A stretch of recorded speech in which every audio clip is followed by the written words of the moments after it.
नमस्कार, मी दत्ता थोरे. डॉक्टर बाबासाहेब आंबेडकरांचा वारसा आणि आजची तरुण पिढी अशा या गहन विषयावर संवाद साधत असताना एक गोष्ट मला प्रामाणिकपणे आपल्यासमोर सांगावीशी वाटते की डॉक्टर बाबासाहेब आंबेडकर या व्यक्तिमत्वाला या देशामध्ये न्याय देईल अशा पद्धतीनं लेखन झालेलं नाही, अथवा डॉक्टर बाबासाहेब आंबेडकर पूर्णपणे कवेत घेतील अशी आशयाची पुस्तकं सुद्धा उपलब्ध नाही आहेत, अथवा डॉक्टर बाबासाहेब आंबेडकरांच्या व्यक्तिमत्वाची, त्यांच्या कर्तृत्वाची, त्यांच्या कार्याची सर्वांगानं दखल घेईल अशाही पद्धतीचं पुस्तक एक पुस्तक उपलब्ध नाही आहे.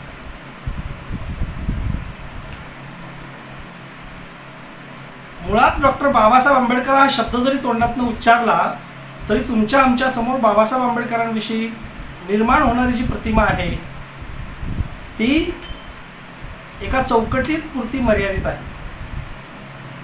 बाबासाहेब आंबेडकर असं नाव जरी म्हटलं तरी दोन प्रश्न आपल्या मनामध्ये निर्माण होतात. एक म्हणजे डॉक्टर बाबासाहेब आंबेडकर म्हणजे ते दलितांचे उद्धारक डॉक्टर बाबासाहेब आंबेडकर काय,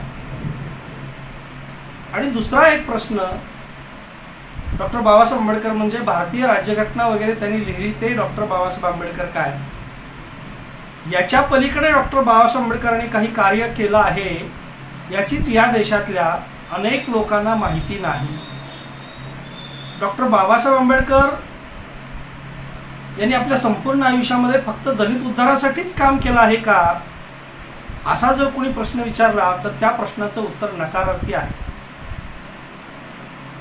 डॉक्टर बाबासाहेब आंबेडकरांनी दलित उद्धार आणि भारतीय राज्यघटनेचं लेखन एवढी दोनच कामं केली आहेत का, याचंही उत्तर नकारार्थी आहे.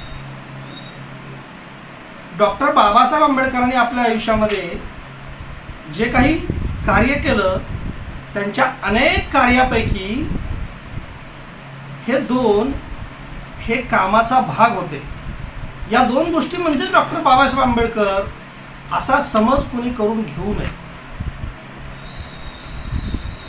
डॉक्टर बाबासाहेब आंबेडकर दलितांचे उद्धारक म्हणजे त्यांनी दलितापुरतंच मर्यादित असं काही काम केलेलं आहे का. मग दलित कोण. ढोबळ अर्थाने डॉक्टर बाबासाहेब आंबेडकरांकडे पाहिलं आणि त्यांच्या कर्तृत्वाकडे पाहिलं तर बाबासाहेब आंबेडकरांच्या कार्याचा आवाका आपल्या लक्षात आल्याशिवाय राहणार नाही. डॉक्टर बाबासाहेब आंबेडकरांनी फक्त आपल्या जातीपुरतं अथवा आपल्या जातीच्या कल्याणापुरतं काम केलेलं आहे असा कोणाचा समज असेल तर तो धांदा खोटा आणि अपुऱ्या ज्ञानावर आधारित आहे. मग डॉक्टर बाबासाहेब आंबेडकरांनी आपल्या कोणत्या दलितांचा उद्धार केला, कोणत्या दलितांना माणसात आणलं याचं सर्वंकष चिंतन होणं गरजेचं आहे. मुळात डॉक्टर बाबासाहेब आंबेडकरांनी ज्या जातीत जन्मले त्या जातीपुरता विचार करून डॉक्टर बाबासाहेब आंबेडकरांना त्या जातीच्या केंद्रातच बांधणे ही अक्षम्य चूक या देशातल्या अनेक बुद्धिवंतांनी, अनेक विचारवंतांनी, अनेक समाजधुरीणांनी, अनेक लोकांनी केली. त्याच्यामुळं बाबासाहेब आंबेडकर एका चौकटीतच या देशात पाहिले जाऊ लागलेले आहे. आणि त्याचा दुसरा फटका असा झाला की बाबासाहेब आंबेडकर या देशाला छाया देणारा बोधिवृक्ष होता, पण दलितांनी तो स्वतःच्या घरातच लावला आणि त्याची फळं, फुलं, पानं ही दुसऱ्याच्या घरावर पडू नयेत याची दक्षता घेतली. ही कशी घेतली. 9 कोटी दलितांचा राजा भीमराव माझा अशा पुतळा आणि गीतांमध्ये आम्ही बाबासाहेबांना बांधून घेतलं आणि त्यांचा पाय आमच्या उंबऱ्यातच राहील याची खबरदारी घेत गेलो. बाबासाहेब आंबेडकर म्हणजे आम्हा दलितांची मालकी आणि त्याच्यावर कोणी हस्तक्षेप करता कामा नये अशी भूमिका दलितांनी ठेवली. त्यामुळे बाबासाहेब आंबेडकरांच्या दलितेतर कार्यांचा आलेख, बाबासाहेब आंबेडकरांच्या दलितेतर कार्याची माहिती सगळीकडे पोहोचू शकली नाही. आणि त्याच वेळेला झालं असं की दलितेतरांनी दलितत्वाच्या चौकटीत आंबेडकरांना बघायची सवय लावून घेतल्यामुळं त्यांनीही आपल्यासाठी बाबासाहेब आंबेडकरांनी काही केलं आहे काय याची कसलीही खातरजमा केली नाही. अथवा दलित उद्धार सोडून बाबासाहेब आंबेडकरांनी काय केलं यावर संशोधन केलं नाही, याची चिकित्सा केली नाही, त्याची माहिती सुद्धा घेतली नाही. त्यामुळे बाबासाहेब आंबेडकर दलितत्वाच्या चौकटीत बांधले गेलेले आहेत. बाबासाहेब आंबेडकरांचं चरित्र, बाबासाहेब आंबेडकरांचं कार्य जवळून ज्यांनी अभ्यासलं त्यांना खऱ्या अर्थानं बाबासाहेब आंबेडकर कळलेले आहे. मी तुम्हाला साधं उदाहरण सांगतो. महात्मा फुले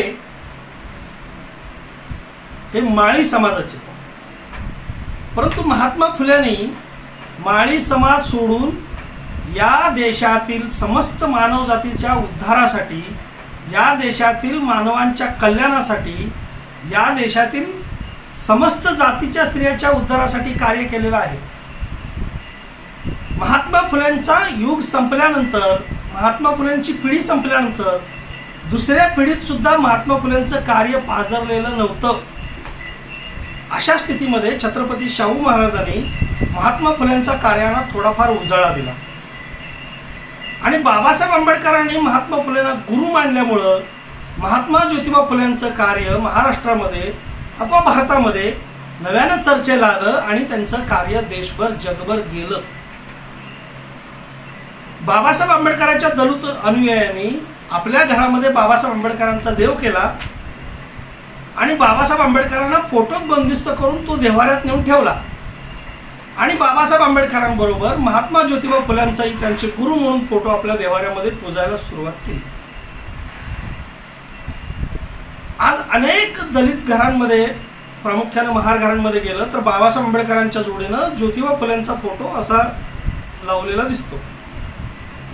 आणि मग माळ्यानं जाणीव झाली की आपल्या समाजाच्या ज्योतिबा फुले नावाच्या एका महामानवाचा फोटो महार लोकांच्या घरामध्ये बाबासाहेब आंबेडकरांच्या बरोबरीनं देव्हाऱ्यात लावण्यात आलेला आहे. आणि मग तो आपल्या जातीचा हे कळल्यानंतर माळी समाजाच्या अनेक लोकांनी बाबासाहेब आंबेडकरांच्या बरोबर लावलेला तो ज्योतिबा फुल्यांचा फोटो घेतला आणि आपल्या घरात नेऊन लावला. हा आपल्या घरात लावत असताना आपल्या समाजामध्ये आधीच एक महापुरुष झाला होता, संत सावतामाळी, आणि त्या सावतामाळ्याच्या फोटोच्या बरोबरीनं ज्योतिबा फुल्यांचा फोटो लावला. आता गफलत अशी झाली की यातला सावतामाळी कोण आणि ज्योतिबा फुले कोण, सावतामाळीचं कार्य काय आणि ज्योतिबा फुलेचं कार्य काय, हे माळी समाज यथाव्यवस्थितपणे सांगू शकत नाही. यथाव्यवस्थितपणे म्हणजे 100% माळी समाजापैकी 90% समाज हा महात्मा ज्योतिबा फुलेंचं नेमकं कार्य काय हे सांगू शकत नाही. तशीच काहीशी गफलत डॉक्टर बाबासाहेब आंबेडकरांच्या जातीच्या लोकांची झाली. बाबासाहेब आंबेडकरांचा फोटो आपल्या देव्हाऱ्यामध्ये लावला, ज्योतिबा फुलेंचा लावला, त्यांच्याबरोबर छत्रपती शाहू महाराजांचा लावला, परंतु या तिघांनी नेमकं कार्य काय केलं हे फार कमी दलित लोकांनी अभ्यासाला प्रारंभ केला. मी आता अनेक दलित पुराणं समोर पाहतो आणि बोलतो की बाबासाहेब आंबेडकरांचं हे पुस्तक वाचलं का, बाबासाहेब आंबेडकरांचं ते पुस्तक वाचलं का, बाबासाहेब आंबेडकरांनी इथं असं म्हटलं होतं ते भाषण ऐकलं का, अथवा ते भाषण असं महाराष्ट्र सरकारनं प्रकाशित केलेलं आहे ते वाचलं का. त्यावेळेला दलित चेहरे माझ्या पुढे उर्मटपणानं बोलतात अथवा अभिमानानं बोलतात की बाबासाहेब आंबेडकर माझ्या रक्तात आहे, मला पुस्तक वाचायची काय गरज, मला पुस्तक वाचायची काय गरज आहे, बाबासाहेब आंबेडकर माझ्या रक्तात आहे. आणि मग रक्तातला बाबासाहेब शोधणाऱ्या पिढीनं नेमकी एक मोठी गफलत केली. ती गफलत अशी आहे की बाबासाहेब आंबेडकरांचा नेमका विचार काय आहे तेच अभ्यासलं नाही. बाबासाहेब आंबेडकरांचं नेमकं कार्य कोणतं आहे, कार्य काय आहे तेच अभ्यासलं नाही.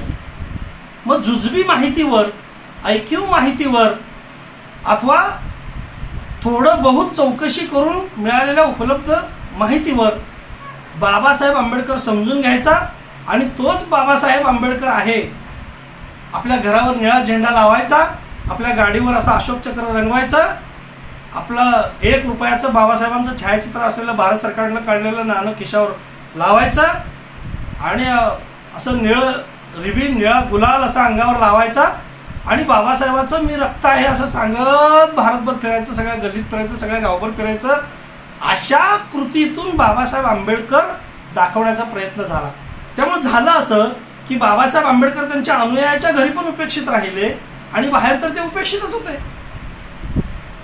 त्याच्यामुळं नेमकं बाबासाहेब आंबेडकरांनी काय केलं याचा फार कमी लोकांनी अभ्यास करायला प्रारंभ केला आणि फार कमी लोकांनाच बाबासाहेब आंबेडकर खऱ्या अर्थानं कळले.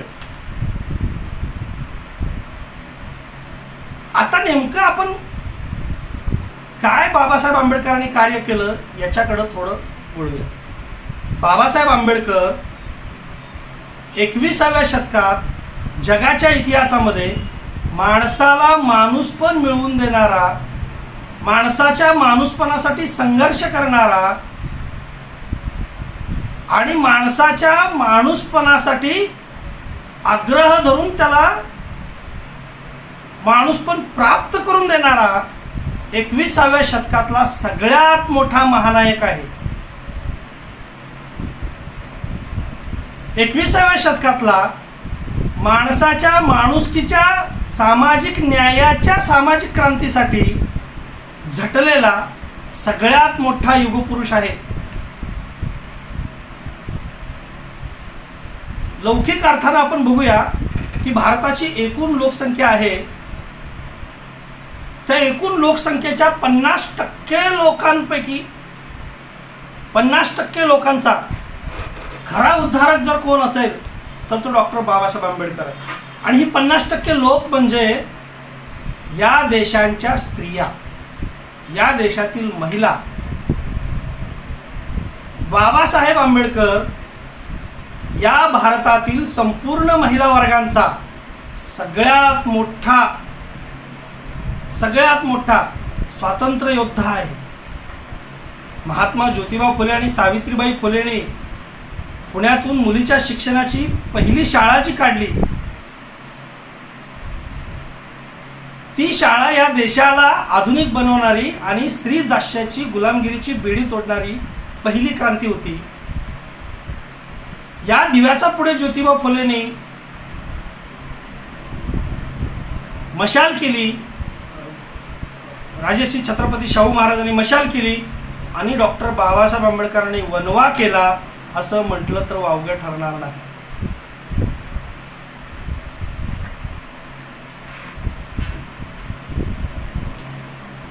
डॉक्टर बाबासाहेब आंबेडकरांनी जसा दलितांचा उद्धार केला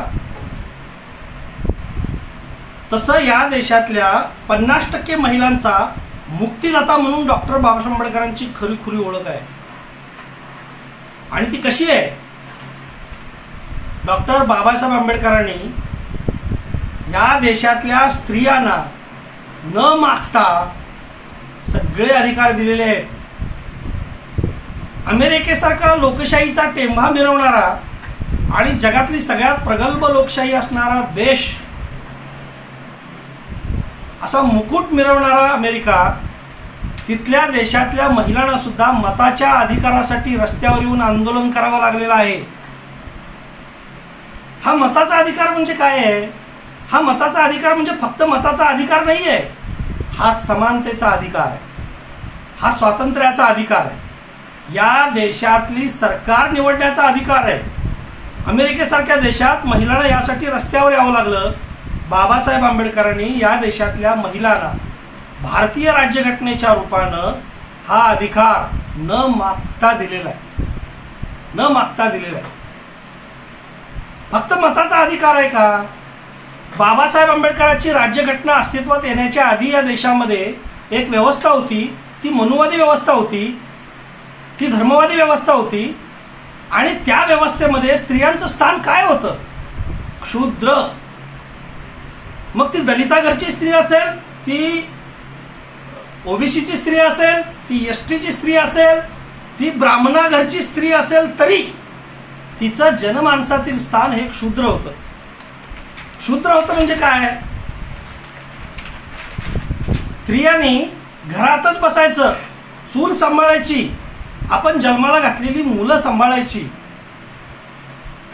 या पुरुषी व्यवस्थेनं स्त्रीला दासी बनवलेलं होतं. स्त्रीनं घराची सेवा करायची. सेवा कोण करतं? सेवा दासी करते. तिनं घराची सेवा करायची. तिला स्वतःचा विचार करण्याचा अधिकार नव्हता. तिला संपत्ती नावावर करून घेण्याचा अधिकार नव्हता. ती एकटी राहू शकत नव्हती. ती लहानपणी आईवडिलाबरोबर, तरुणपणी नवऱ्याबरोबर आणि म्हातारपणी मुलाबरोबर. तिला एकटीला असं स्वतंत्र विश्व नव्हतं. एकटी राहत असेल तर ती कायदेशीर ठरायची. तिनं नोकरी करायचं नाही, तिनं घराबाहेर पडायचं नाही, तिनं शिकायचं नाही. तिनं काय करायचं? तिनं फक्त घरादाराची सेवा करायची. आजही अनेक गावागावांमध्ये महिलांच्या नशिबी हेच आहे. परंतु आज बंधन नाही. पूर्वी हे बंधन होतं. बाबासाहेब आंबेडकरांची राज्यघटना अस्तित्वात येण्याच्या आधी हे धर्मानं घालून दिलेलं स्त्रीवरचं बंधन होतं. आणि आमचा धर्म एवढा भारी होता, बाईनं घराबाहेर पडली की धर्म बाटायचा. बाई शिकायला लागली की धर्म बाटायचा. म्हणजे सावित्रीबाई फुलेनं मुलींना शिकवायला गेली तर ज्योतिबा फुलेच्या बापाला या ब्राह्मणी व्यवस्थेनं धमकावलं, तुझा मुलगा धर्म बाटवायला निघाला. असा कसा काय धर्म बाटतो हे अजून न उलगडलेलं कोळ आहे. आणि एवढ्या मुली शिकल्या, कुठं धर्म बाटला? अहो एवढं तर केलंच. नवरा मेला तर तिनं डोक्यावरचे केस बांधून घ्यायचे. नवरा मेला तर तिनं नवऱ्याच्या सरणावर स्वतः सती जायचं, स्वतः जिवंत जळायचं. ही असली व्यवस्था होती. आणि असल्या व्यवस्थेमध्ये राहणाऱ्या स्त्रियांच्या स्वातंत्र्याचा जाहीरनामा काय असेल तर तो पहिला आहे भारतीय राज्यघटना आणि दुसरा आहे Hindu code bill. Doctor Babasaheb Ambedkar या देशाचे पहिले कायदेमंत्री होते. आणि कायदेमंत्र्याचा पदाचा राजीनामा देताना बाबासाहेब आंबेडकरांनी 5 कारणं दिली. 5 कारणं. आणि त्यातलं पहिलं कारण होतं ओबीसी आयोग नेमायचा, त्याला सरकार मान्यता देत नव्हतं. आणि दुसरं कारण होतं हिंदू कोड बिल पारित करायचं. हे हिंदू कोड बिल काय आहे? हे हिंदू कोड बिल आहे बाईला घटस्फोटाचा अधिकार, बाईला कुणाबरोबर संसार करायचा हे ठरवायचा अधिकार, बाईला कुणाचं मूल दत्तक घ्यायचं याचा अधिकार, बाईला बापाच्या संपत्तीमध्ये वाटा मिळवण्याचा अधिकार. हे Hindu code bill doctor Babasaheb आंबेडकरांनी मांडलं. आणि त्यावेळेच्या तत्कालीन काँग्रेस सरकारनं ते मंजूर करण्याला विरोध केला. ते बारगळलं. बाबासाहेब आंबेडकरांनी कायदेमंत्री पदाचा राजीनामा दिला. म्हणजे बाबासाहेब आंबेडकरांनी महिला उद्धार करण्यासाठी सरकारवर दडपण आणावं म्हणून आपल्या कायदेमंत्री पदाचा राजीनामा दिला. आता अनेक मंत्री आपण पाहतो, कोण कुणासाठी राजीनामा देतं का? अथवा मी अनेक उच्च शिक्षित महिला सुद्धा पाहतो की बाबासाहेब आंबेडकरांनी या तरतुदी, हिंदू कोड बिलाच्या तरतुदी मांडल्या आणि भारत सरकारनं टप्प्याटप्प्यानं का होईना या सगळ्या तरतुदी मान्य करून हिंदू कोड बिल पारित केलं. आणि आज महिलांना हे सगळे अधिकार मिळालेले आहेत. किती महिलांना याची जाणीव आहे? शबरीमाला मंदिरामध्ये महिलांना प्रवेश द्यायचा का नाही याच्यावर आंदोलन झालं. ज्या जजेसनी हा निकाल दिला त्यातल्या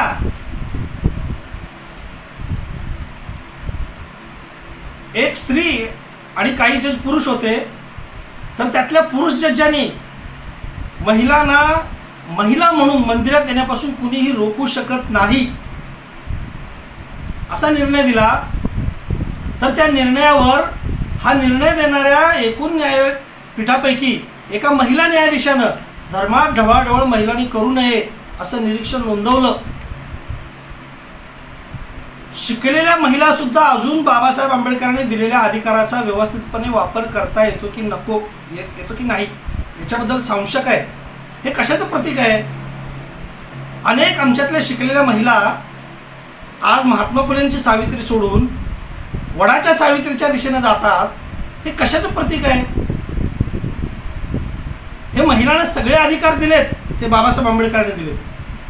1942ला व्हाईसरायच्या मंत्रिमंडळात डॉक्टर बाबासाहेब आंबेडकर कायदा मंत्री होते. त्यावेळेला महिलांना प्रसूती रजा पहिल्यांदा उपलब्ध करून दिलेली आहे. कामाचे तास, महिलांचे सगळे जे कामाचे हे आहेत ते बाबासाहेब आंबेडकरांनी केलेले आहेत. आणि याची अनेकांना माहिती नाही. बाबासाहेब आंबेडकर या देशातल्या एकूण लोकसंख्येच्या 50% महिलांचे खऱ्या अर्थानं मुक्तिदाते आहेत. आता त्यांचा वारसा जपायचा तर कसा जपायचा? त्यांचा वारसा जपायचा तर आपण घरात स्त्री पुरुष भेद करतो का? मुली जन्माला येत असताना मुलीचं स्वागत करतो की त्याला गर्भातच मारतो? मुलगा आणि मुलगी या दोघांना शाळेत शिकवत असताना मुलाला एक न्याय आणि मुलीला एक न्याय तर देत नाही ना. मुलगा आणि मुलगी या दोघांना आपल्या घरामध्ये वाढवत असताना त्या दोघांच्याही कलागुणांना वाव देत असताना मुलांच्या कलागुणांना पूर्ण पाठिंबा आणि मुलींच्या कलागुणांना दाबण्याचा प्रयत्न होतो का? याचा जर विचार केला तर बाबासाहेब आंबेडकरांचा वारसा कसा जपायचा हे आजच्या पिढीने शिकायचं. मला एक उदाहरण सांगायला आवडेल.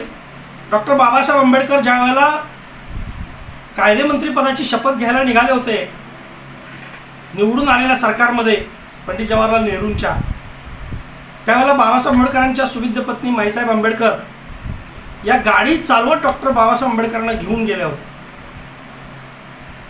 आणि बाबासाहेब आंबेडकर गाडीत, माईसाहेब ड्रायव्हर आणि ते बाजूला बसले होते. आणि हे पंडित नेहरूंनी पाहिलं आणि त्यांनी बाबासाहेब आंबेडकरांचं कौतुक केलं की तुम्ही तुमच्या बायकोला ड्रायव्हिंग शिकवलं आणि त्यांनी तुम्हाला सारथ्य करत इथंपर्यंत आणलं, याचा मला आनंद वाटला. हे एका देशाचा पंतप्रधान आपल्या मंत्री सहकारी मंत्र्याला अशा पद्धतीनं कौतुक करतोय. हे 1951 साली 2000 मध्ये सौदी अरेबियासारख्या राष्ट्रामध्ये महिलांना वाहन चालवायचा परवाना मिळावा याच्यासाठी महिलांना रस्त्यावर यावं लागतं. हे न मागता या देशातल्या महिलांना बाबासाहेब आंबेडकरांनी दिलेलं आहे. हे राज्यघटनेनं दिलं तरी त्यांचा वारसा जपत असताना आम्ही घरामध्ये महिलांना तशी सवलत देतो आहोत की नाही हे पाहणं म्हणजे डॉक्टर बाबासाहेब आंबेडकरांचा वारसा कसा जपायचा, जपतोय की नाही याची चाचपणी आहे. दुसरं म्हणजे डॉक्टर बाबासाहेब आंबेडकरांचं आयुष्यातलं पहिला मोर्चा हा दलित उद्धाराचा नाही. आयुष्यातला पहिला मोर्चा हा दलितांच्या प्रश्नासाठी नाही. बाबासाहेब आंबेडकर बॅरिस्टरहून परत आले त्यावेळेला त्यांनी या देशातल्या खोती पद्धतीवर बघितलं आणि रायगड जिल्हा, पूर्वीचा कुलाबा जिल्हा, तिथल्या खोती पद्धतीविरुद्ध पहिलं आंदोलन केलं. ही खोती पद्धती काय आहे? ही खोती पद्धती म्हणजे जमीन कसणाऱ्या लोकांकडून जमीनदारांना जमीन कसायची आणि ती सगळी कसल्यानंतर त्यातला जो मोबदला आहे तो कसणाऱ्याला थोडा द्यायचा आणि आपण उत्पन्न घेऊन जायचं. बाबासाहेब आंबेडकरांनी याला प्रखर विरोध केला.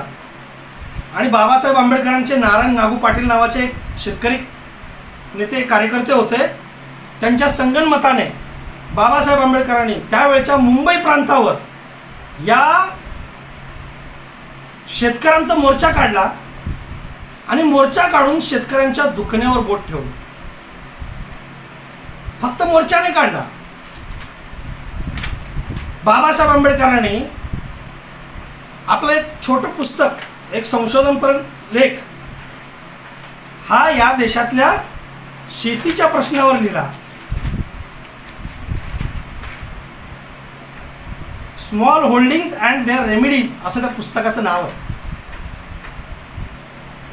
हे छोटेखानी पुस्तक आहे परंतु हे छोटं पुस्तक या देशातल्या शेतकऱ्याच्या स्वातंत्र्याचा जाहीरनामा आहे असं म्हटलं तरी वावगं फुटणार नाही. काय आहे, महात्मा ज्योतिबा फुलेने शेतकऱ्याचा आसूडमधून शेतकऱ्याचं दुखणं वेशीवर मांडलं जगाच्या. ते जगाच्या वेशीवर आलेल्या दुखण्याच्या मुळाशी डॉक्टर बाबासाहेब आंबेडकर या पुस्तकाच्या माध्यमातून जाण्याचा प्रयत्न करतात. आणि त्या पुस्तकातून शेतकऱ्याची सगळी दुःख मांडतात. खोती पद्धतीवर बाबासाहेब आंबेडकरांनी मोठं आंदोलन केलं. ज्या वेळेला खोतांच्या विरोधात बाबासाहेब आंबेडकर रस्त्यावर उतरले होते, त्यावेळेला बाबासाहेब आंबेडकरांनी जे निवेदन दिलं त्या निवेदनातल्या बहुतांश मागण्या या डॉक्टर बाबासाहेब आंबेडकरांनी आपल्या या small holdings and their remedies या पुस्तकामध्ये मांडलेल्या आहेत. सगळ्या माग मी या पुस्तकाला शेतकऱ्याच्या स्वातंत्र्याचा जाहीरनामा का म्हणतो, कारण ही गोष्ट 1918-19च्या काळातली. 1918-19 म्हणजे आता आपण 2020 मध्ये आहोत, 21व्या शतकात आहोत. 100 वर्षापूर्वी बाबासाहेबांनी लिहिलेलं पुस्तक आहे. 100 वर्षापूर्वी. आणि 100 वर्षापूर्वी बाबासाहेब आंबेडकरांनी भारतीय शेतकऱ्याचं दुखणं मांडताना असं म्हटलंय की आमच्या शेतकऱ्याला 4-4, 5-5, 6-6, 7-7 मुलं होतात आणि जेवढी मुलं तेवढे त्यांच्या जमिनीचे तुकडे होतात. बाबासाहेब आंबेडकर शेतकऱ्यांना सल्ला देतात की तुम्ही मुलं कमी जन्माला घाला, तुम्ही कुटुंब नियोजन करा, तुमच्या शेतीचे तुकडे बंद होतील. बाबासाहेब आंबेडकरांनी शेतकऱ्यांना 2 सल्ले दिलेत. त्यातला एक सल्ला आहे त्यांनी पीक काय घ्यावं असा आहे. बाबासाहेब आंबेडकरांनी 1918 साली लिहिले, 18-19च्या काळात काय लिहिलंय, तुम्ही 3 पद्धतीच्या शेतकऱ्यांना पिकं घ्या. एक, तुम्ही आपल्याला पोटाला लागतं अशा पद्धतीचं अन्नधान्य त्या आपल्या शेतीच्या माध्यमातून पिकवा आणि ते बाजारात नेऊन विकायचं आणि आपलं पोट भरायचं. दुसरं, त्याच्यातून तुम्हाला कमी पैसे मिळतील, तुम्हाला जास्त पैसे मिळवायचे असतील तर आपली शेती व्यापारी पद्धतीने करा, त्याच्यात व्यापारी पिकं घाला, नगदी पिकं त्याची शेती करा. आणि 1918 साली ज्या वेळेला जागतिकीकरण नव्हतं, गॅट करार नव्हता, एक्सपोर्ट इम्पोर्ट हे अत्यंत चिल्लर स्वरूपात होतं, त्यावेळेला बाबासाहेब आंबेडकर शेतकऱ्याला सल्ला देतात की तुम्ही जगाच्या बाजारात जी पिकं जाणार आहेत ही 3री पिकं घ्या. जगाच्या बाजारपेठेत जातील अशा पद्धतीची पिकं आपल्या शेतात घ्या. फक्त शेतकऱ्याला सल्ला देऊन बाबासाहेब थांबत नाहीत, तर त्यावेळेच्या सरकारकडे मागण्या या शेतकऱ्यांच्या वतीनं त्या पुस्तकामध्ये करताना असं म्हणतात की तुम्ही शेतीला इंडस्ट्रीयल दर्जा द्या, तुम्ही शेतीला व्यावसायिकतेचा दर्जा द्या, उद्योग म्हणून दर्जा द्या. तुम्ही उद्योगांना जशा सवलती देता तशा शेतकऱ्यांना सवलती द्या. तुम्ही उद्योगाचा दर्जा दिला की उद्योगाच्या सवलती, उद्योगाची कर्ज, उद्योगाची हे सगळं शेतीला मिळेल आणि इथली शेती बाहेर पडेल. त्या पुस्तकात म्हणतात बाबासाहेब आंबेडकर 365 दिवस 24/7 डेज या देशातल्या शेतकऱ्याच्या शेताला पाणी आणि वीज देणं ही या सरकारची जबाबदारी आहे. अजूनही या देशातल्या कित्येक शेतकऱ्याच्या बांधावर वीज पोचलेली नाही, मोटर पोचलेली नाही, विहीर पोचलेली नाही. बाबासाहेब आंबेडकर तेव्हाही मांडणी करतात. काय हो, हा विचार कोण करू शकतं? काळाची पावलं ही कोण ओळखू शकतं? हे बाबासाहेब आंबेडकरच ओळखू शकतात. त्यांचा वारसा जपायचा तर आजच्या शेतकऱ्यांनी काय केलं पाहिजे? आजच्या शेतकऱ्यांनी आधी आपल्या जमिनीचे तुकडे कमी होतील याच्यासाठी कुटुंब नियोजन केलं पाहिजे. आताच्या सरकारनं उद्योगाचा दर्जा शेतीला दिला पाहिजे आणि उद्योगधंद्यांना जेवढ्या सवलती देतं तेवढ्याच सवलती आजच्या शेतकऱ्यांना दिल्या पाहिजे. शेतकऱ्यांच्या शेतामध्ये काय पिकतं, काय पिकवलं पाहिजे याचा कृती आराखडा सरकारनं तयार केला पाहिजे. त्याला मोफत वीज, त्याला भरपूर वीज, हे सगळं सरकारनं पुरवलं पाहिजे. हे बाबासाहेब आंबेडकरांनी 1918 साली लिहून ठेवलं. आणि शेतकऱ्याचा मोर्चा काढलेला बाबासाहेब आंबेडकरांनी जे निवेदन दिलं त्याच्यात हेच सगळं होतं आणि नुसतं निवेदन देऊन थांबले नाहीत ते. कोती पद्धती नष्ट झाली पाहिजे याच्यासाठी त्यांनी पुढे आंदोलन छेडलं. या देशामध्ये कुळ कायदा लागू झाला त्याचा बेस जर काय असेल तर डॉक्टर बाबासाहेब आंबेडकरांनी खोती नष्ट करण्यासाठी केलेलं आंदोलन आहे, ते बीज आहे. आणि त्याचं पीक म्हणजे हा कुळ कायदा लागू झालेला. कसेल त्याची जमीन. संपूर्ण भारताचा इतिहास बघितला, कुळ कायदा लागू झाल्यानंतर वंश परंपरेनं या देशातल्या लोकांना आलेली शेती आणि कुळ कायदा लागू झाल्यानंतर या देशातल्या शेतकऱ्यांना मिळालेली शेती याचं प्रमाण अतिशय मोठं आहे. कुळ कायदा लागू व्हायच्या आधी या देशातली शेती मुठभरांच्या ताब्यात होती. कुळ कायदा लागू झाल्यानंतर या देशातली शेती अनेकांच्या नावावर आली. 97% आज जी शेती लोकांच्या नावावर आहे त्यातली 97% शेती ही कुळ कायदा लागू झाल्यानंतर यांच्या नावावर आलेली आहे. यांच्या नावाने सातबारे निघालेले आहेत. म्हणजे हे लागू होण्यामागे डॉक्टर बाबासाहेब आंबेडकर आहेत.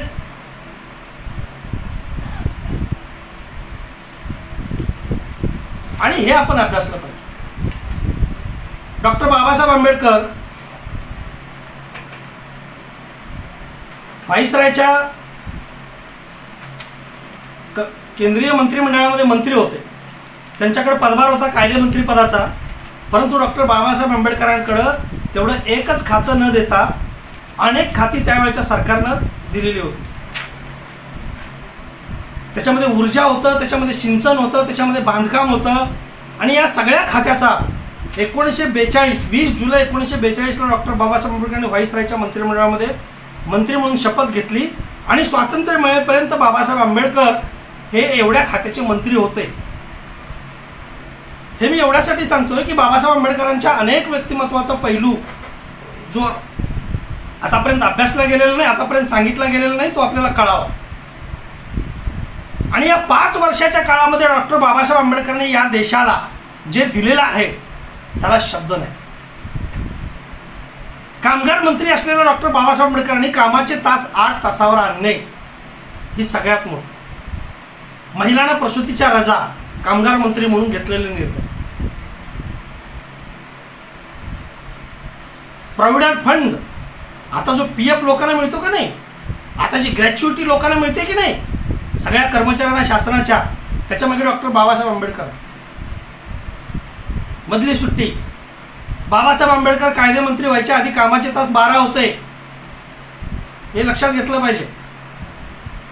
ते कमी करण्याचं काम डॉक्टर बाबासाहेब आंबेडकरांनी केलेलं आहे. त्याच वेळेला डॉक्टर बाबासाहेब आंबेडकर या देशाचे ऊर्जा मंत्री होते, वॉटर अँड रिसोर्सेस मिनिस्टर होते, बांधकाम मंत्री होते. आणि हे सगळे खाते सांभाळत असताना डॉक्टर बाबासाहेब आंबेडकरांनी आधुनिक भारत आपल्या पुढे कसा उभा राहील याचं स्वप्न पाहून कार्य केलेलं आहे. या 5 वर्षाचा धावता आढावा जरी घेतला तरी बाबासाहेब आंबेडकरांचे या देशावर किती मोठे उपकार आहेत हे आपल्याला कळेल. काय उपकार आहेत? डॉक्टर बाबासाहेब आंबेडकरांनी या देशातल्या धरणांची पहिली वीट रचलेली. दामोदर नदीवरचं धरण हे दामोदर व्हॅली हे डॉक्टर बाबासाहेब आंबेडकरांनी भूमिपूजन केलेलं आहे. महानदी, कोशी यांचे सगळे शिलान्यास पहिले हे डॉक्टर बाबासाहेब आंबेडकरांनी केलेले. म्हणजे सिंचन मंत्री म्हणून डॉक्टर बाबासाहेब आंबेडकरांनी ओडिसातील कटकमध्ये भाषण केलं होतं. नुसतं भाषण नव्हतं केलं, डॉक्टर बाबासाहेब आंबेडकरांनी तिथे एक परिषद बोलवली, जलपरिषद. त्या परिषदेचे ते स्वतः संयोजक होते आणि त्या परिषदेचे सिंचन मंत्री म्हणून उद्घाटक होते.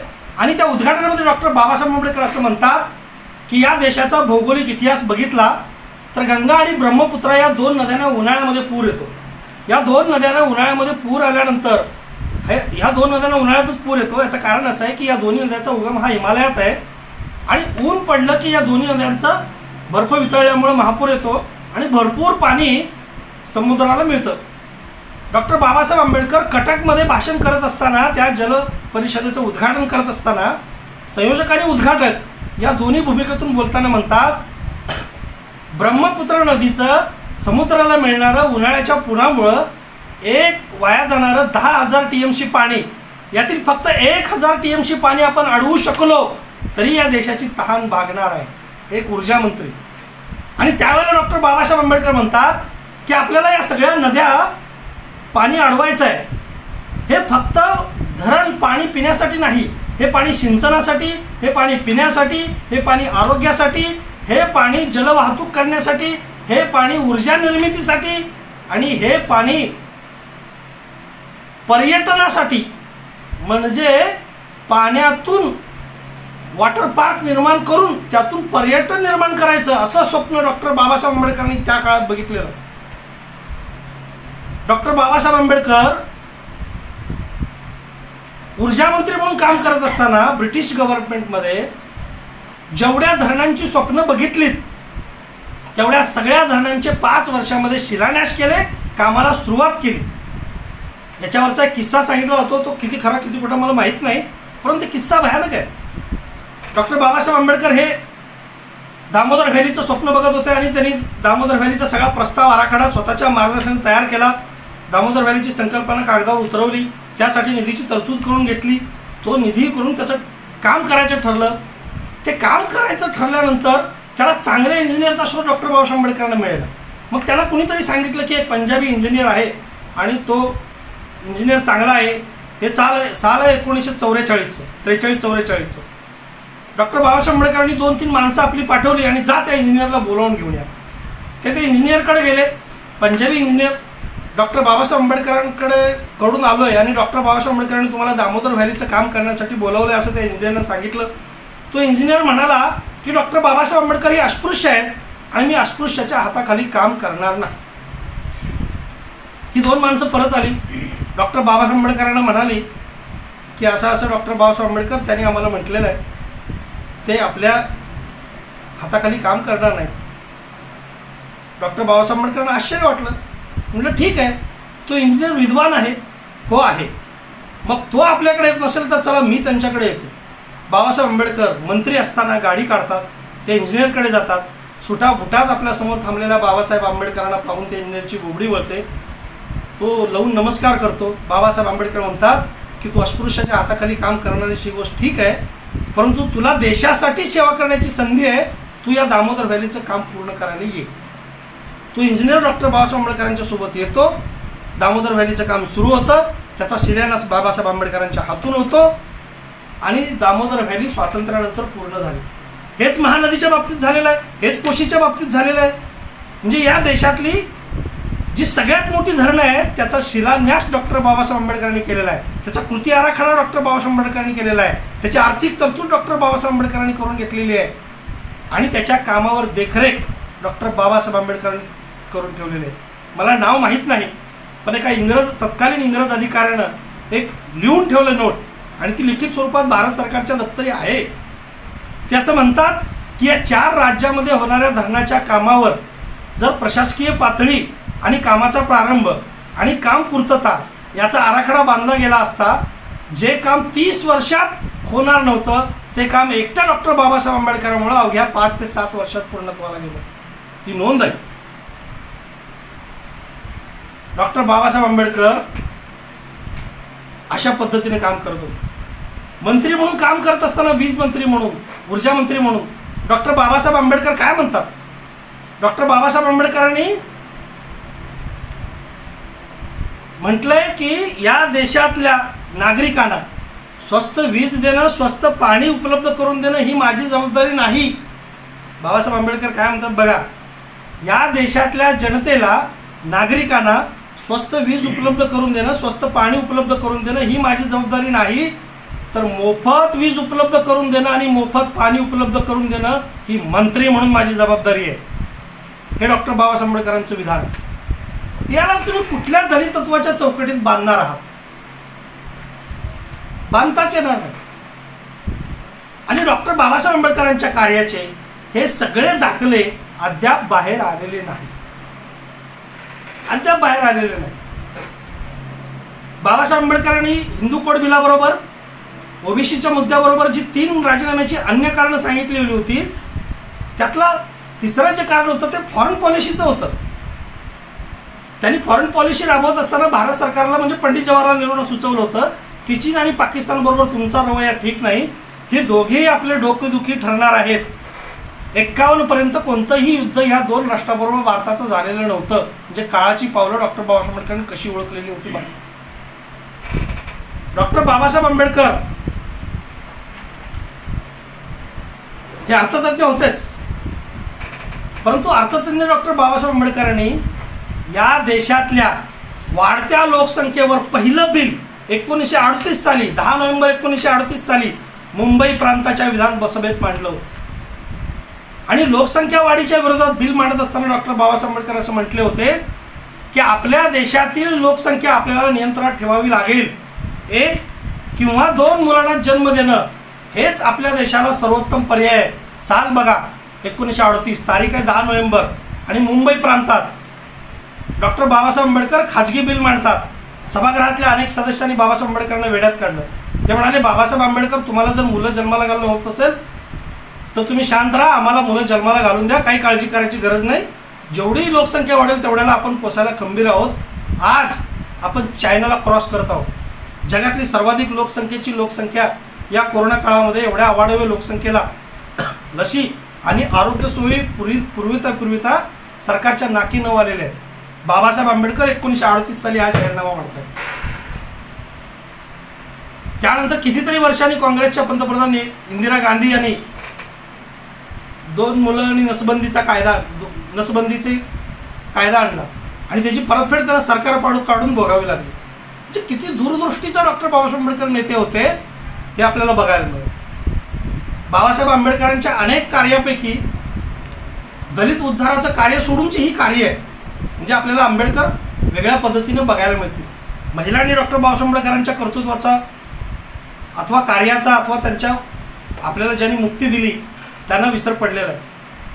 अलीकडे अनेक महिला आघाडीवर आहेत, ट्विटरवर सारखं ट्विट करत असतात. आपल्या कंगना रनौत आपल्या देशातल्या काही व्यक्तीला बाप म्हणतात स्वतःचा, आणि ते असं म्हणतात,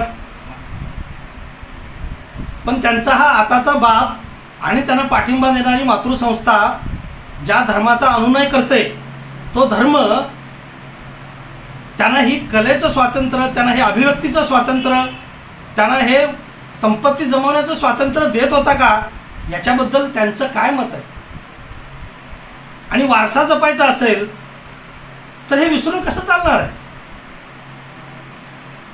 डॉक्टर बाबासाहेब आंबेडकरांच्या संपूर्ण व्यक्तिमत्वाचा आराखडा घेतला तर बाबासाहेब आंबेडकर हे स्त्री उद्धारक होते, बाबासाहेब आंबेडकर हे दलित उद्धारक होते, बाबासाहेब आंबेडकर हे शेतकरी उद्धारक होते, डॉक्टर बाबासाहेब आंबेडकर अर्थतज्ञ होते, या देशाच्या आर्थिक कीर्तिविद्रू होते डॉक्टर बाबासाहेब आंबेडकर आहेत, LICच्या स्थापनेमागे डॉक्टर बाबासाहेब आंबेडकर आहेत, रिझर्व्ह बँक ऑफ इंडियाच्या स्थापनेमागे डॉक्टर बाबासाहेब आंबेडकर आहेत.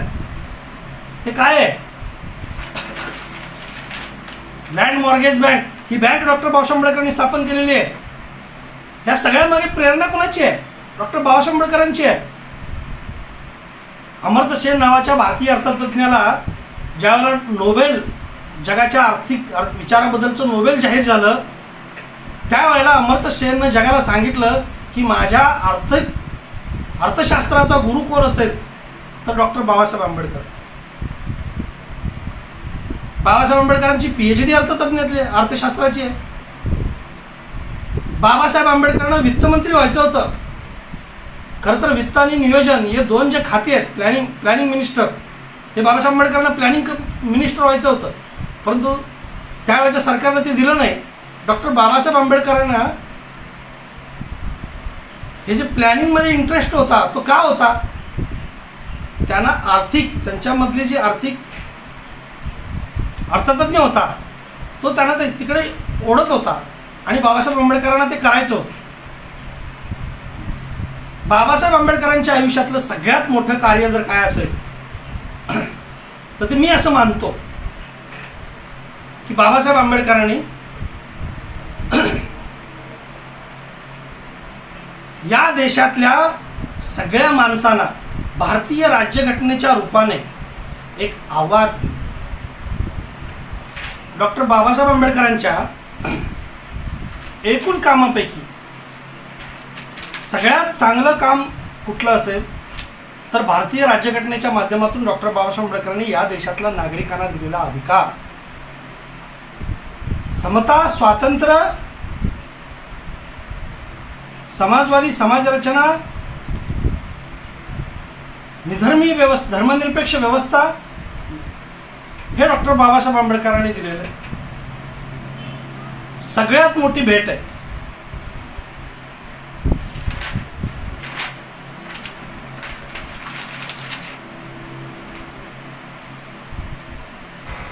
हे काय आहे?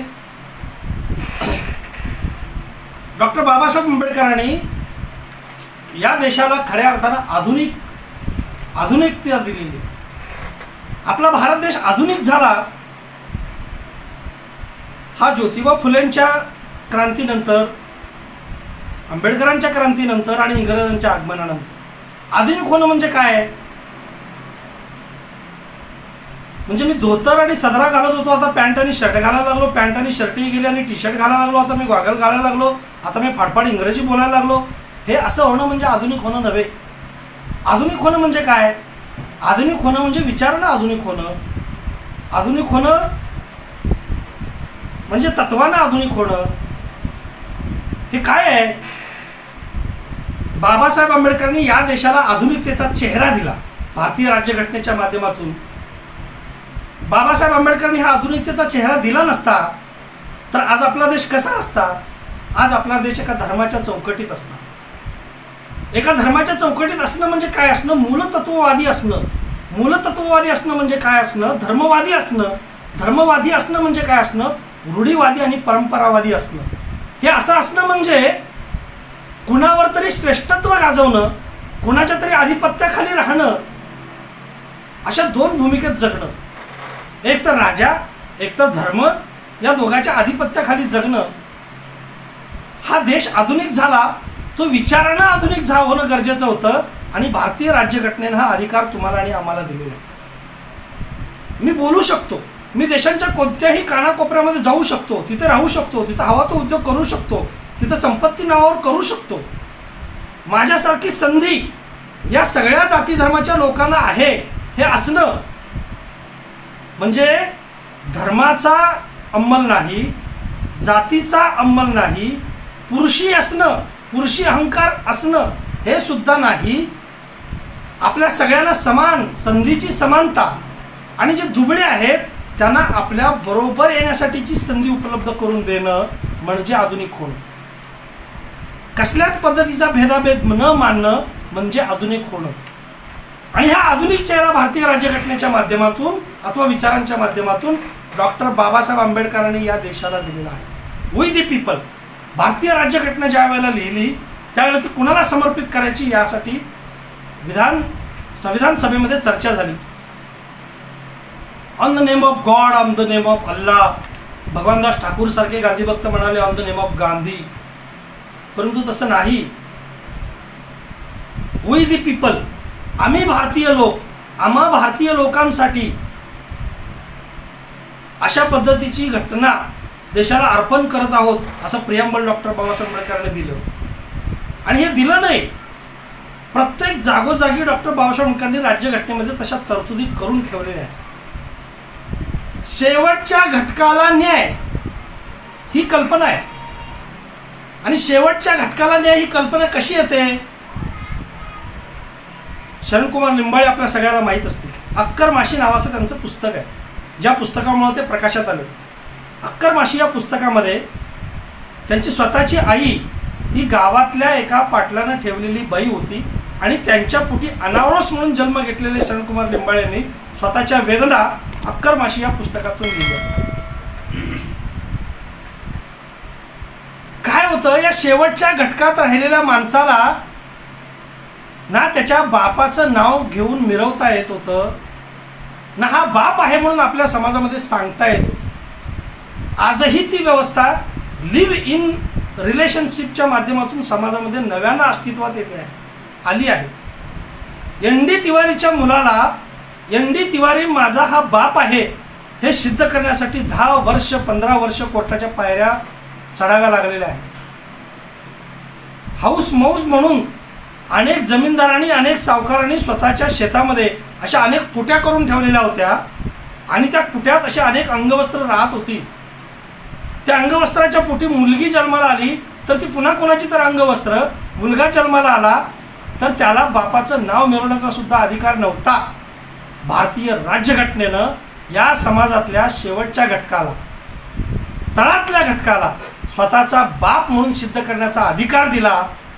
ही छोटी गोष्ट नाही, ही छोटी गोष्ट नाही.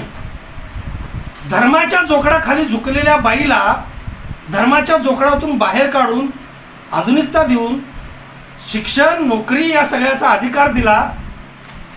ही सोपी गोष्ट नाही, सोपी गोष्ट नाही. एकट्या शरणकुमार लिंबाळेचे दुखणं नाही आहे. किशोर शांताबाई काळे कोल्हाट्याचं पोरकार, त्यांचं दुखणं हेच आहे. स्वतःचा बाप सांगण्याचा अधिकार नाही आहे. आणि भारतीय राज्यघटनेनं या शेवटच्या घटकातील माणसाला सुद्धा त्याचा राईट मिळवून देण्याचा प्रयत्न केलेला आहे. आता वारसा म्हणून आपली जबाबदारी एवढीच आहे आंबेडकरांचा वारसा सांभाळताना, की अशा पद्धतीनं कुणावरही अन्याय होता कामा नये. बाबासाहेब आंबेडकर काय पीपल्स एज्युकेशन सोसायटीची बाबासाहेब आंबेडकरांनी स्थापना केली. बाबासाहेब आंबेडकर शिक्षण तज्ज्ञ होते. त्यांनी शिक्षण संस्था सुरू केली, पण ती काय स्वतःच्या वंशावळीच्या जगवण्यासाठी जी प्रॉपर्टी होऊ दिली नाही. ज्यावेळेला बाबासाहेब आंबेडकरांनी पीपल्स एज्युकेशन सोसायटीची घोषणा केली, ही गोष्ट पट्टेबापूरावला कळली आणि पट्टेबापूरावांनी एक 5,000 रुपयाची थैली बाबासाहेब आंबेडकरांना देऊ केली.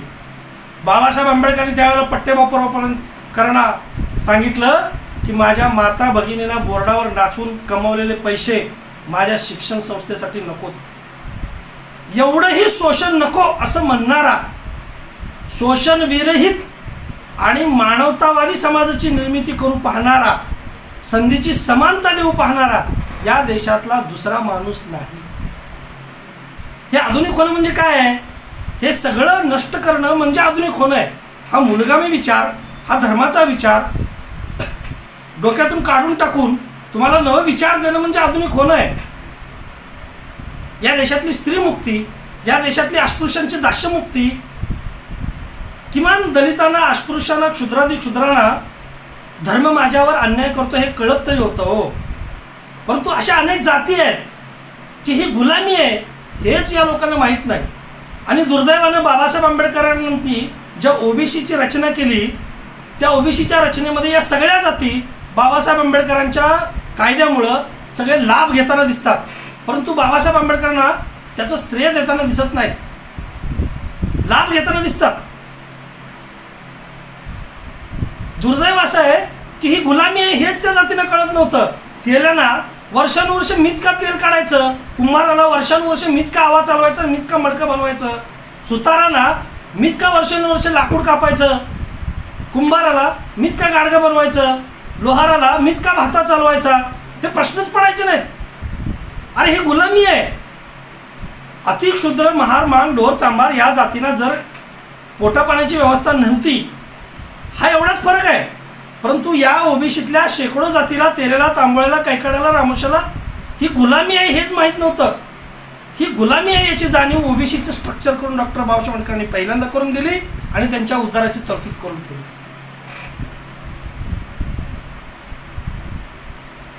त्यांची सगळी गुलामी नष्ट केली. सगळ्या पद्धतीची गुलामी नष्ट करून संधीची समानता देणं आणि या देशाला आधुनिक बनवणं हे सगळ्यात मोठं काम डॉक्टर बाबासाहेब आंबेडकरांनी केलेलं आहे. बाबासाहेब आंबेडकर नसते तर या भारतीय राज्यघटनेमध्ये अनेक गोष्टी आल्या नसत्या.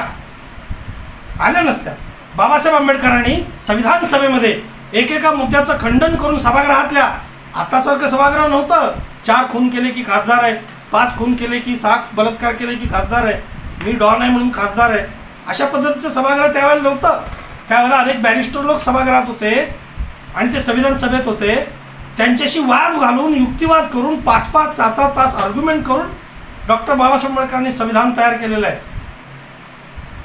आणि या संविधानाने या देशाला आधुनिकतेचा चेहरा दिलेला आहे. बुरसटलेल्या जुनाट विचारसरणी काढून खऱ्या अर्थानं नवं तरुण बनवलेलं आहे, नव्या युगात आणून ठेवलेलं आहे. हे सगळ्यात मोठं बाबासाहेब आंबेडकरांचं काम आहे असं मी मानतो. बाबासाहेब आंबेडकरांचा वारसा जपायचा, अनेक छोट्या छोट्या गोष्टीतून बाबासाहेब आंबेडकरांचा वारसा आपल्याला जपता येण्यासारखा आहे. आपण आता शेवटच्या मुद्द्यांकडे येतोय. बाबासाहेब आंबेडकरांची ज्ञानलालसा तुम्हाला सगळ्यांना माहिती आहे. 18 तास बाबासाहेब आंबेडकर वाचत होते. वाचलं पाहिजे, शिकलं पाहिजे, आणि हे इतक्या तन्मयतेने झालं पाहिजे की बाबासाहेब आंबेडकर हा जगातला एकमेव माणूस होता ज्यानं राहायला नाही, आपल्या पुस्तकासाठी घराचं स्ट्रक्चर 4 वेळा बदललं आणि पुस्तकासाठी घर बांधलं. ही ज्ञानलालसा आहे. किती पदव्या बाबासाहेब आंबेडकरांनी मिळवलेल्या, ही ज्ञानलालसा आहे. आणि पदव्या मिळवल्या म्हणजे शिक्षण थांबलं नाही. आयुष्याच्या अंतापर्यंत अनेक भाषेचं ज्ञान मिळावं म्हणून डॉक्टर बाबासाहेब आंबेडकर शिकत गेले. इंग्रजी, मराठी, हिंदी या तिन्ही भाषांवरचं कमालीचं प्रभुत्व, त्याबरोबर संस्कृत अध्ययन, पाली अध्ययन, पाली तर व्याकरणाचं पुस्तक डॉक्टर बाबासाहेब आंबेडकरांनी लिहिलेलं आहे. इतकं समग्र बाबासाहेब आंबेडकरांनी ही ज्ञानलालसा, आपल्याला जर वारसा बाबासाहेब आंबेडकरांचा जपायचा असेल तर ही ज्ञानलालसा घ्यावी लागेल. किमान बाबासाहेब तरी वाचूया. बाकीची पुस्तकं होतील तेवढी नव्हतील.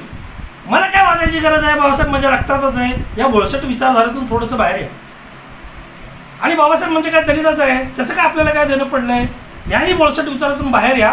डोळसपणाने बाबासाहेब वाचा. बाबासाहेब आंबेडकरांनी या देशातल्या धर्माची केलेली चिकित्सा, इतकी गंभीर चिकित्सा आहे. धर्म मार्तंडाने जाती कशा तयार झाल्या याचं संशोधन बाबासाहेबांनी लिहिलेलं आहे आणि ते जगविख्यात आहे. हे सगळं जर बघितलं तर ते घेतलं पाहिजे. आपल्याला पाटीलकीचा अहंकार आहे, आपल्याला जाट असल्याचा अहंकार आहे, आपल्याला राजपूत असल्याचा अहंकार आहे, आपल्याला स्वामी असल्याचा अहंकार आहे, आपल्याला ब्राह्मण असल्याचा अहंकार आहे. हे सगळे अहंकार बाबासाहेब आंबेडकरांचा अभ्यास केला की गळून पडतील. आपण सगळे माणूस आहोत. काही ना पुरुष असल्याचा अहंकार आहे. अरे तुझ्या घरातली स्त्री तुझ्या पुरुषत्वा इतकीच बरोबरीची आहे. ती देहानं स्त्री आहे, पण ती विचारानं, याच्यानं, संधीनं तुझ्या इक्वल आहे. अमेरिकेसारख्या देशामध्ये अजूनही स्त्री पंतप्रधान झालेली नाही, राष्ट्राध्यक्ष झालेली नाही. एवढ्या वर्षाचा लोकशाहीचा इतिहास असताना महिलांकडे बघण्याचा त्यांचा दृष्टिकोन अजूनही पूर्वग्रह दूषित आहे. भारत याला अपवाद आहे, कारण भारतानं महिला राष्ट्रपती दिली आणि भारतानं महिला पंतप्रधान दिलेले. हे कुणामुळे शक्य झालं? हे बाबासाहेब आंबेडकरांच्या भारतीय राज्यघटनेमुळं, त्यांच्या हिंदू कोड बिलामुळं आणि त्यांनी केलेल्या संघर्षामुळे शक्य झालेलं. आधुनिक विचार जो असतो तो हा असतो. आधुनिकता म्हणजे काय हा विचार. आज आपण गावातून फिरतो त्यावेळेला अनेक महिला ड्रायव्हिंग करताना दिसतात, स्कूटी चालवताना दिसतात. हे दिसतात म्हणजे आधुनिक विचार दिसतात. एक नवी जात व्यवस्था येते आपल्या समाजामध्ये. जुन्या जाती अजून गळून पिळलेल्या नाहीत. PV सिंधूनं ज्यावेळेला मेडल जिंकलं तेव्हा गुगलवर सर्वाधिक लोकांनी प्रश्न विचारला की PV सिंधूची जात कोणती. हे सर्चिंग रिपोर्ट गुगलनं दिलेले. जाती गेलेल्या नाहीत, पण त्याचबरोबर नवी जात व्यवस्था येते, वर्ग व्यवस्था, जात व्यवस्था, ती त्याहून गंभीर आहे. डॉक्टरचा मुलगा डॉक्टर होणे, वकिलाचा मुलगा वकील होणे, न्यायाधीशाचा पोरगा न्यायाधीश होणे, प्राध्यापकाचा पोरगा प्राध्यापक होणे आणि उद्योजकाचा मुलगा उद्योजक होणे. हे विकेंद्रीकरण झालं पाहिजे. बाबासाहेबांनी अशा समाजाचं स्वप्न बघितलं नव्हतं. विकेंद्रीकरण झालं पाहिजे. बाबासाहेब आंबेडकरांनी राज्यघटना दिली आणि बाबासाहेब आंबेडकरांनी राज्यघटना दिल्यानंतर असं सांगितलं संविधान सभेमध्ये शेवटचं भाषण करत असताना, मी ही राज्यघटना तुमच्या हाती सुपूर्द करतो आहे, परंतु या राज्यघटनेचं यश हे सरकारवर अवलंबून आहे. सरकारनं या राज्यघटनेमध्ये अस्तित्वात असलेल्या सगळ्या गोष्टी साध्य करण्यासाठी निरंतर प्रयत्न करणं गरजेचं आहे. ते करण्याची तरतूद त्यांनी आपल्या अर्थसंकल्पात केली आणि सगळं साध्य केलं तरच राज्यघटना यशस्वी झाली असं मी मानतो. आणि यशस्वी करायचं असेल तर तुम्हाला बाबासाहेब आंबेडकरांचा हा सगळा वारसा अभ्यासून तो जपावा लागेल, तो सांभाळावा लागेल आणि तो पुढे न्यावा लागेल, तरच हे स्वप्न साकार होईल असं मला वाटतं. धन्यवाद. धन्यवाद. आपला समारोप कर यासोबतच रजा घेतो वगैरे असं म्हणे. नमस्कार. यासोबतच बराच वेळ मी तुमच्याशी संपर्क साधतोय, संवाद साधतोय. माझ्या तुलनेनं माझ्या अभ्यासाच्या कुवतीप्रमाणे जेवढा मला शक्य होईल तेवढा बाबासाहेब मी तुमच्यासमोर ठेवलेला आहे. त्यांचा वारसा आपल्याला कशा पद्धतीने जपायचा याची पुसटशी जाणीवही तुम्हाला करून दिलेली आहे. एवढं बोलून मी माझं हे लांबलेलं भाषण थांबवतो. धन्यवाद. ಕೂಡಲ ಸಂಗಮ ದೇವಾ, ಕೂಡಲ ಸಂಗಮ ದೇವಾ, ಕೂಡಲ ಸಂಗಮ ದೇವಾ, ಕೂಡಲ ಸಂಗಮ ದೇವಾ.